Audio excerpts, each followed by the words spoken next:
बैलपोळा का साजरा केला जातो किंवा पूर्ण सिन्नरकरांना खास तुमच्या मिरवणुकीची आतुरता असते, पण तुमच्याकडे खास करून असे काही बैल आहेत जे तुम्ही बैलगाड्या शर्यतीसाठी आणि कॉम्पिटिशन साठी उतरवतात. शेतीला एक जोडधंदा म्हणून शर्यत बघितली जाते. सिन्नरकर आजचा दिवस म्हणजे बैलपोळा हा सण महाराष्ट्रासाठी आणि बळीराजासाठी दिवाळीपेक्षा कमी नाही. तर आज आपण आलोय अमोल काकांकडे, जे ज्वालामाता बैलगाडा संघटनेचे अध्यक्ष आहे. सिन्नर मध्येच नाही, नाशिक मध्ये नाही, तर त्यांचे महाराष्ट्रभर बैलगाड्या संघटनेचे बरेचसे मित्र परिवार आहे. त्यांना चाहते आहे, लाखोंपेक्षा जास्त त्यांचे चाहते आहे. तर आज आपण त्यांच्याशी बोलणार आणि जाणून घेऊ आजच्या दिवसाचं महत्व आणि कशा पद्धतीत आपण साजरा करू शकतो. या आधुनिक काळात बरेचसे लोक मशिनरीज, ट्रॅक्टर आणि अशा इतर काही गोष्टींचा वापर करतात आणि गाय बैल ठेवत नाही, पण त्यांनी अजून पण असे गाय बैल घोडे भरपूर सांभाळलेले. तर हे का सांभाळले आपण त्यांच्याकडून जाणून घेऊ. तर चला.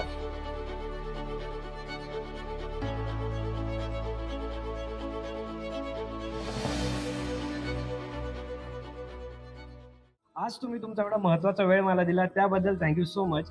आजची मिरवणुकीची उत्सुकता मलाच नाही तर पूर्ण सिन्नरकरांना आहे.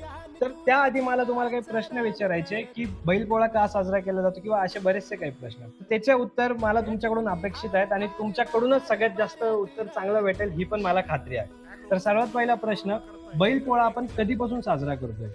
सर्वात प्रथम सर्व शेतकरी बांधवांना माझ्याकडून व माझ्या परिवाराकडून खूप खूप शुभेच्छा. सर्वात महत्त्वाचं, ज्यापासून बैल शेती करायला लागले तेव्हापासून शेतकऱ्याने हा सण साजरा करायला सुरुवात केली.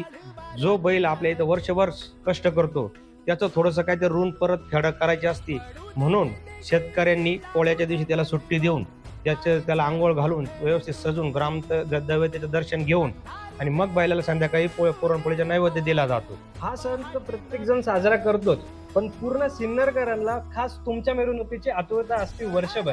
तर तुम्ही कसं याला साजरं करता ते आमच्या व्ह्युअर्सला जाणून घ्यायचं आहे. सर्वात महत्त्वाचं, याआधी आम्ही फक्त सरळ जायचो, बैल सजायचो आणि दर्शन करून रिटर्न यायचो. पण आज नवीन पिढी यापासून दूर चालली. ही आमच्यासाठी जवळ येण्यासाठी ही आधुनिकता, ही बैल वगैरे आम्ही एवढं व्यवस्थित सजवून आणि मिरवणूक काढतो. त्यामुळे आज गावातले बरेचसे लोक आणि बरेचसे त्यांच्या मित्रपरिवार इथं जमा होतो त्या निमित्तानं. म्हणून ही आमच्यासाठी खास महत्त्वाचा सण आणि बैलांसाठी तर खूप महत्त्वाचा सण. प्रत्येक शेतकरी बैल गाय सांभाळतच, पण तुमच्याकडे खास करून असे काही बैल आहेत जे तुम्ही बैलगाड्या शर्यतीसाठी आणि कॉम्पिटिशन साठी उतरवतात. तर त्यांच्यामध्ये बाकी बैलांमध्ये कसा फरक जाणवतो? सर्वात प्रथम, शेतीला एक जोडधंदा म्हणून शर्यत बघितली जाते आणि शर्यत म्हणजे शेतकऱ्यासाठी विरंगुळा. त्यासाठी आम्ही असे छोटे छोटे लहान वस्त्र विकत घेऊन ते तयार करतो, त्यांना ट्रेनिंग देतो खास, आणि मग ती शर्यतीला पळवतो. त्यामुळं काय होतं, शर्यतीमुळं बैल बी तयार होतो आणि शर्यतीचा नाद असल्यामुळं लोक हे सांभाळायला लागले. नाही ते आधुनिक काळामध्ये ट्रॅक्टरने लोक शेती करायला लागले, हे बैल सांभाळायलाच कोणी तयार नाहीये. त्यामुळं शर्यतीमुळं लोक त्याच्या घरी 4 ते 5 बैल एक्स्ट्रा ठेवायला लागले, नाही तर 2 बैल, आणि आता ट्रॅक्टरमुळे तर बैल सुद्धा ठेवायला कोणी तयार नाहीये. म्हणून ही शर्यतीची जोड शेतीला.